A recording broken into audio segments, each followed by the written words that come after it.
Hello friend, नमस्कार, प्रणाम। आयो आप लोग अपने लाइफ में मस्त होंगे, स्वस्थ होंगे। और आज फिर आप लोग के साथ नए ब्लॉग के साथ उपस्थित हुई हूँ। तो आज हम आप लोग से बहुत सारी बातें करूँगी। तो आज इस टॉपिक पर बात करूँगी कि जो हाउस वाइफ हैं बहुत सारे, और वो कहते हैं जो टीआरई 4.0 बहुत हार्ड होगा, इसका कट ऑफ बहुत हाई जाएगा। तो उनके लिए मैं तो यही कहूँगी कि जो हाँ हाई तो जाएगा, लेकिन ऐसा नहीं है जो हाउस वाइफ नहीं कर सकते हैं, ज़रूर कर सकते हैं।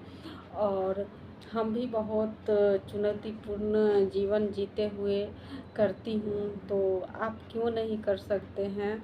आप ज़रूर कर सकते हैं, क्योंकि हमको बेबी को संभालना खुद से। जब भी पढ़ाई करने लगती हूँ तो मेरा बाबू है, तो वो मेरा पेन छीन लेता है, कॉपी छीन लेगा, फाड़ देगा मेरा। कभी आप लोग को दिखाऊंगी, एक भी बुक अच्छा नहीं है, सबका ऊपर से कवर फटा हुआ है। और जो जो बुक में मैं सुबह में सेट लगाती हूँ 4 से 6 बजे, तो वो बुक 2-4 बचा हुआ है, नहीं तो बहुत सारा बुक है जो लगभग आधा बुक है जिसमें वो फाड़ देता है, अंदर का भी पन्ना फाड़ देता है। उसके बाद भी हम स्टडी को कंटिन्यू रखी हूँ। बाबू को लेकर खाना बनाना, पढ़ाई करना, अब सोचिए कितनी हार्डफुल है। तो हम कर सकते हैं, तो आप क्यों नहीं कर सकते हैं? ज़रूर कर सकते हैं। और ये नहीं सोचिए जो कट ऑफ बहुत हाई जाएगा तो इसमें कैसे कर पाऊँ। क्योंकि ये ब्लॉग हम इसलिए बनाई हूँ कि मेरे जान पहचान में भी 2-4 लोग हैं जो हार मान के छोड़ दिए हैं। क्योंकि हम लोग का लगभग जनरल के बराबर कट ऑफ जाता है, तो सबसे ज़्यादा फीमेल का कट ऑफ चल जाता है। और इस वजह से मतलब बहुत लोग हैं जो छोड़ दिए हैं, हार मान गए हैं। तो उनके लिए हम यही कहूँगी, जो कभी हार नहीं माननी चाहिए और अपने स्टडी को कंटिन्यू रखिएगा। तो धीरे धीरे आपका जो भी सब्जेक्ट है सब आसान लगने लगेगा, धीरे धीरे लगेगा। 6 महीना 1 साल पढ़िएगा, उसके बाद आसान लगेगा। और उससे पहले आपको लगेगा जो इतना बड़ा टॉपिक है, कैसे पढूं, क्या करूं। तो मैं खुद अपने बारे में आपको बता रही हूँ। जो हिस्ट्री है अभी हमको लगभग बहुत अच्छा है, मॉडर्न हिस्ट्री में बहुत अच्छा है।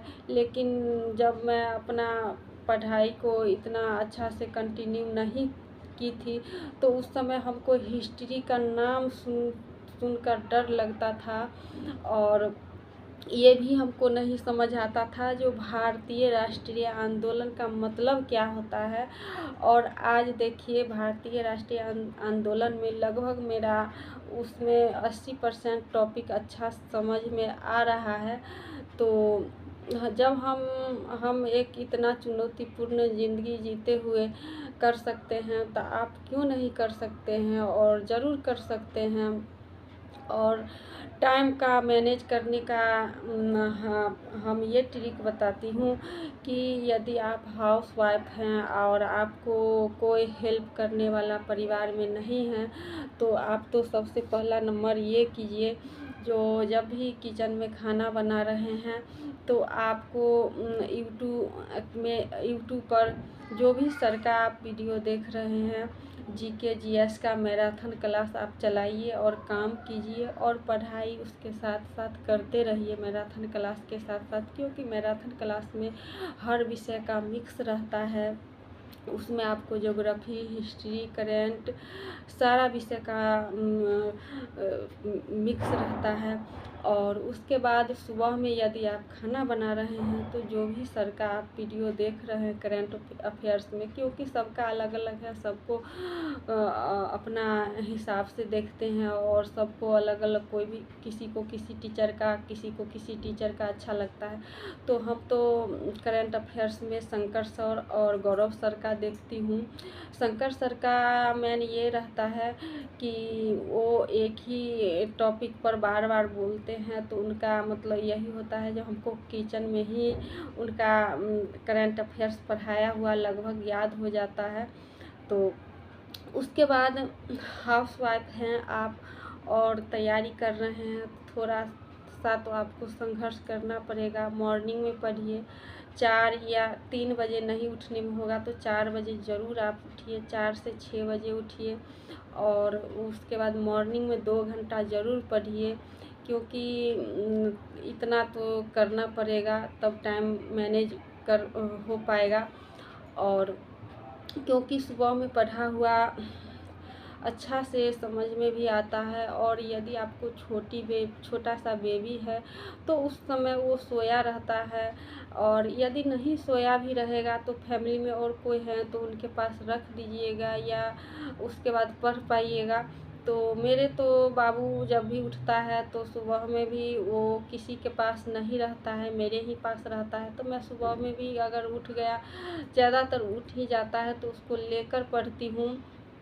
और उसके बाद यदि आपके मोहल्ला में, पड़ोस में, यदि आप शहर में हैं तो आपके कॉलोनी में रहने वाली और सारी स्त्रियां हैं, महिलाएं हैं, लड़कियां हैं, तो उनसे थोड़ा सा मिलना जुलना कम कर दीजिए, तभी समय का मैनेज हो पाएगा।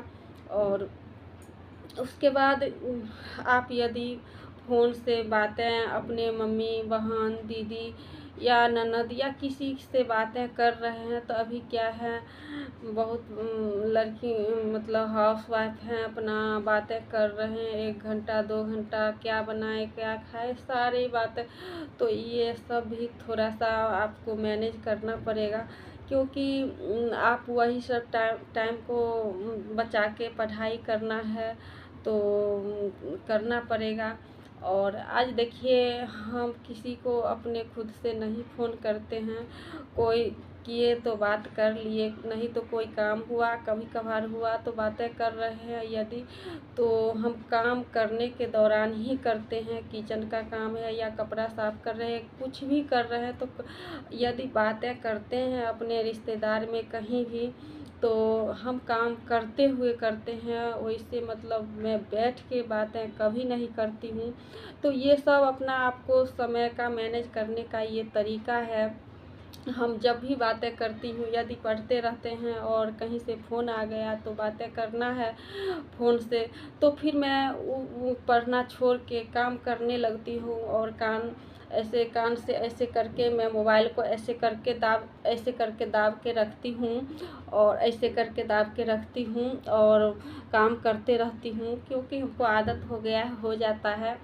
तो आप लोग ये सब ट्रिक अपनाइएगा, अपना के देखिएगा, ज़रूर टाइम मिलेगा। और यदि आपका बेबी थोड़ा सा 8-10 साल का हो गया है, तो बच्चों को भी थोड़ा कुछ काम दीजिए छोटा मोटा करने के लिए और उससे भी करवाइए, तो आपको ज़रूर समय मिलेगा और ज़रूर पढ़ पाइएगा।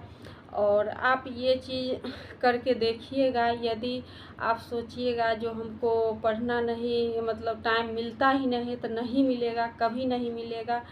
और यदि आपको ये मन में रखना है आज आज हम किसी हालत में 5 घंटा पढ़ना है, तो आपको टाइम मिल जाएगा और बचा पाइएगा। तो आज का ब्लॉग आपको यदि अच्छा लगा तो ज़रूर लाइक कीजिएगा, कमेंट कीजिएगा, और चैनल को सब्सक्राइब ज़रूर कर दीजिए, क्योंकि आप लोग समझ सकते हैं हम एक हाउसवाइफ हूँ, और उसके बाद ये ब्लॉगिंग करना कितना मेहनत होता है इसमें, और एक एक टाइम को बचाकर तब ये सब करती हूँ। और मैं ये ब्लॉग बनाने की मेरा मेन यही रीज़न है कि लोगों को हम मोटिवेट कर सकूं।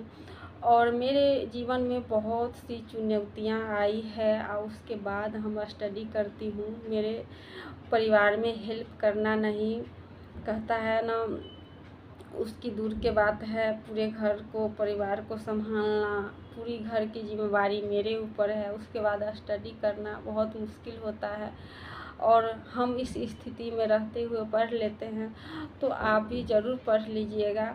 तो आज का ब्लॉग इतना ही तक है और ज़्यादा अब नहीं बनाऊँगी क्योंकि लंबा हो जाएगा ब्लॉग।